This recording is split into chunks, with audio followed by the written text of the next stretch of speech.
All right, today we are going on a little nature walk. I have the new Sony a1ii here with the 200 to 600 lens, and we're gonna see what kind of animals and birds that we can find. There's some elk over in this direction.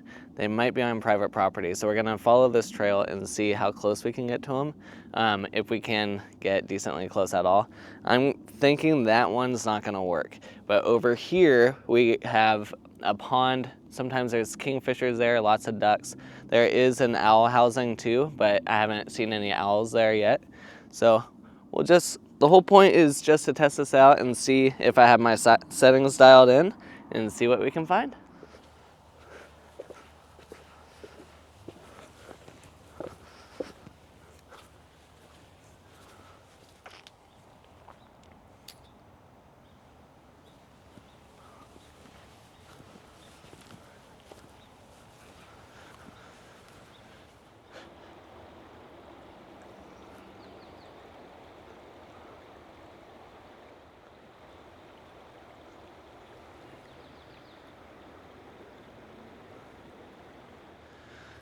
So there is a fence preventing us from going over where the elk are, and they're just too far in the distance to really do anything from the road with them too, so we'll have to scrap that idea.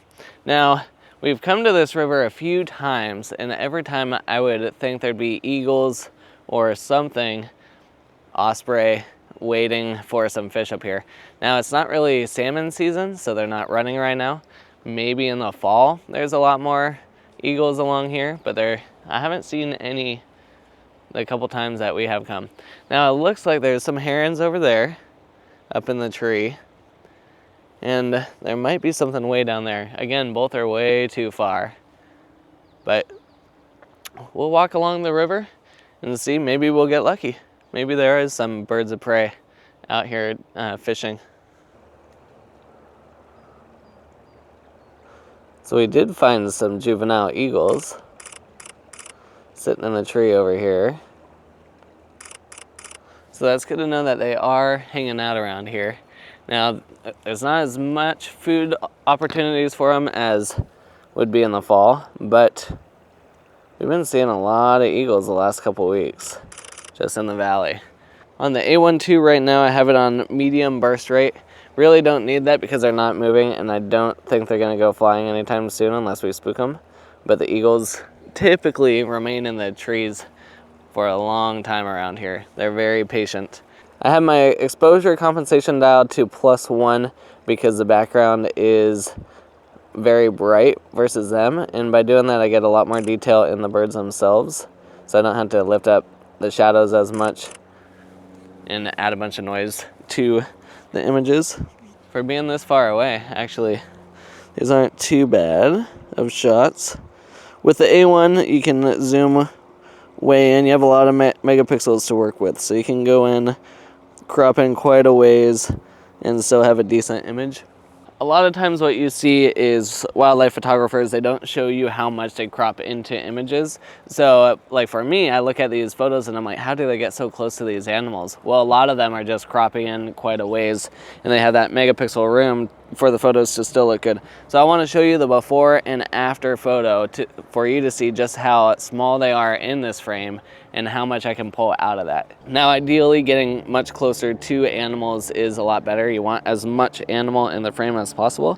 But in this case, we have a whole river in between us, and our trail's pretty much blocked off from here on out. So, gotta work with what you got.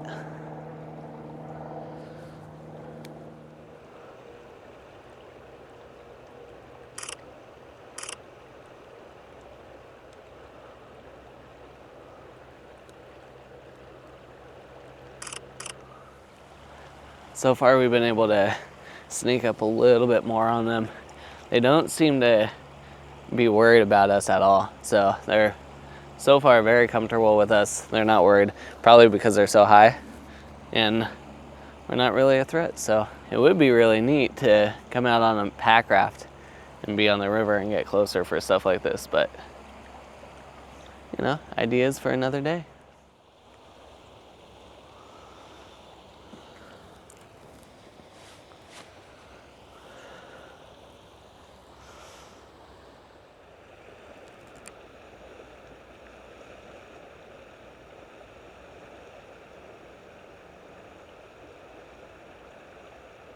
So we got 3 eagles over here.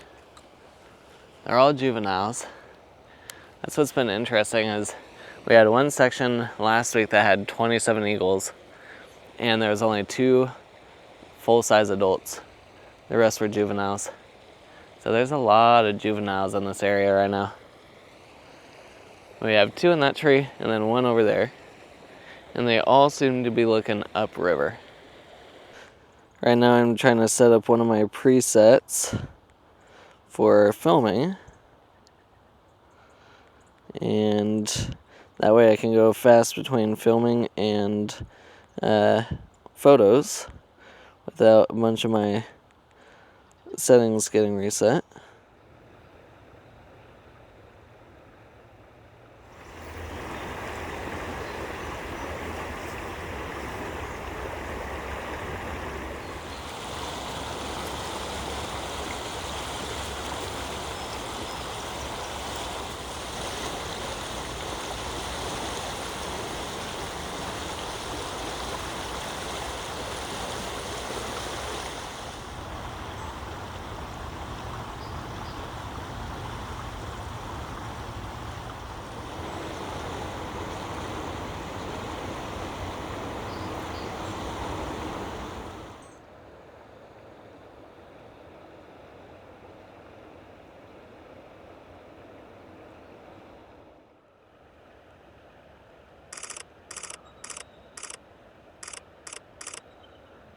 Now they're all talking to each other.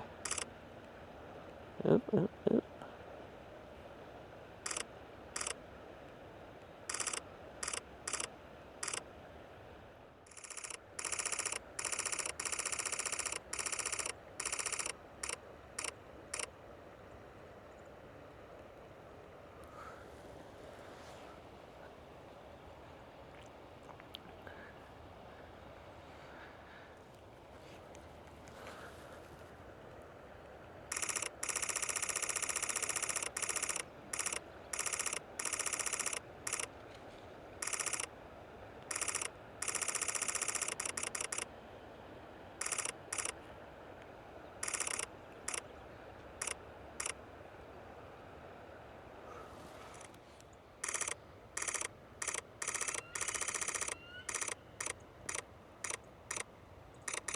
So birds in flight have kind of been my nemesis for a long time. I get a lot of photos that are slightly blurry or out of focus. So I think that's mostly a practice problem, and I just need to do it more and figure out more of the settings on the lens and stuff. I doubt it's, I've heard some people have bad 200 to 600s.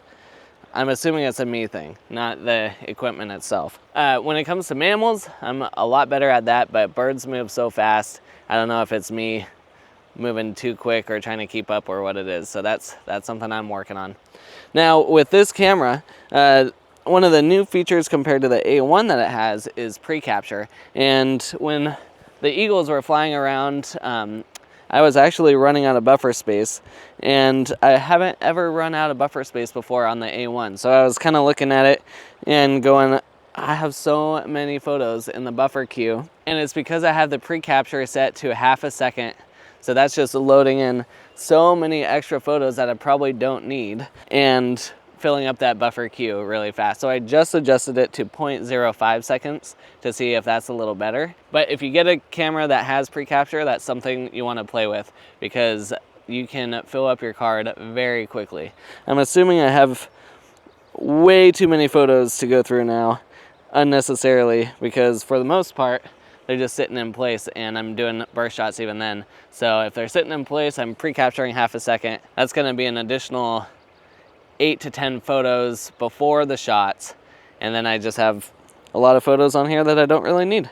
So pre-capture is really cool. There's been lots of moments in the past where I've slightly been off with pushing the shutter, but you just have to dial in the settings so you don't have an excess of images to go through.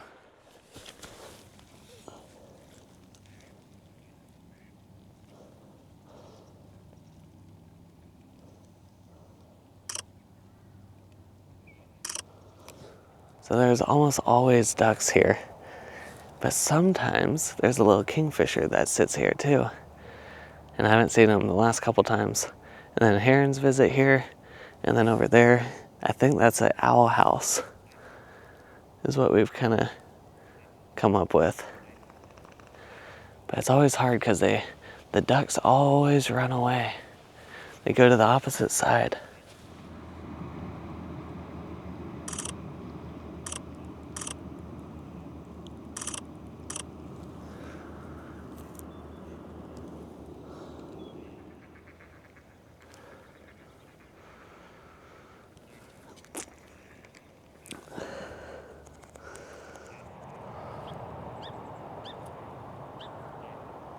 Okay, so I would say that's a pretty successful day.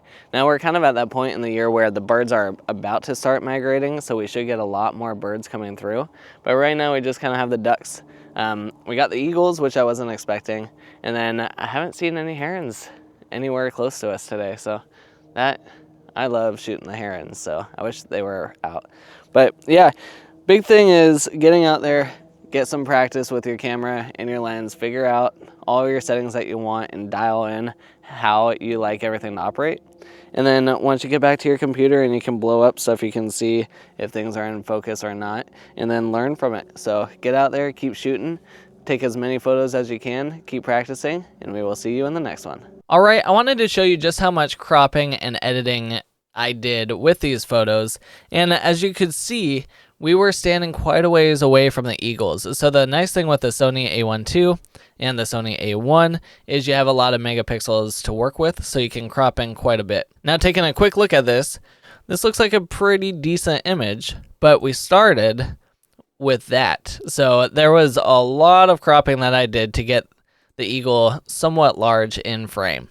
Now when you're shooting, obviously the more animal you can get in frame without cropping, the better. You'll have a lot more details, it'll be a lot easier to work with, because we're kind of tapping out the end range here to have a whole lot of details in the eagle here. But it's still usable, especially for smaller displays where you're not going to really see a whole lot of the pixel differences when zoomed in anyways. So this one is a very basic edit. I dropped the highlights a little bit, I raised the shadows, and then I adjusted the whites and the blacks. I played around with the tone curve just a little tiny bit, and what I'm basically doing is making the eagle pop out a little bit more from the background. Like I said, while I was shooting, I had exposure comp on because of the background was so bright. I wanted to get more details in the eagle. If it was just at 0 instead of +1, then I would have to pull out a lot more details out of the shadows, which with the dynamic range of these cameras isn't too big of a deal, but it still compromises the image a little bit, especially when you're zooming in so much. Other than that, this one has no masks or anything. This is just a few adjustments to the image and nothing else. Now the next image, again, the eagle is taking up quite a bit of this frame, but we started off with this. So again, I cropped in quite a bit to get here. I made a lot of this very similar adjustments, but I did do some masking here and some local adjustments to make some of the whites pop out a little more, make the claws and the beak pop out a little more. So if I turn this off, it's a very subtle difference, but it definitely makes a difference. Just gives a little bit more life to the eagle here. Now here's the next image. Now one of the problems with these images is the background is just really busy. This was towards the end of winter, so you don't have any leaves on the trees. It's just a whole lot of branches, and all they were doing was playing up in the branches. So it's a little busy, but not too bad. This one you can see it's taking off from the branch, and this one's kind of staring at it like, what are you doing?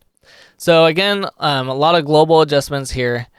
I did not do any tone curve here because I went and did that in the masks here. So I did that in a background adjustment to darken the branches a little bit.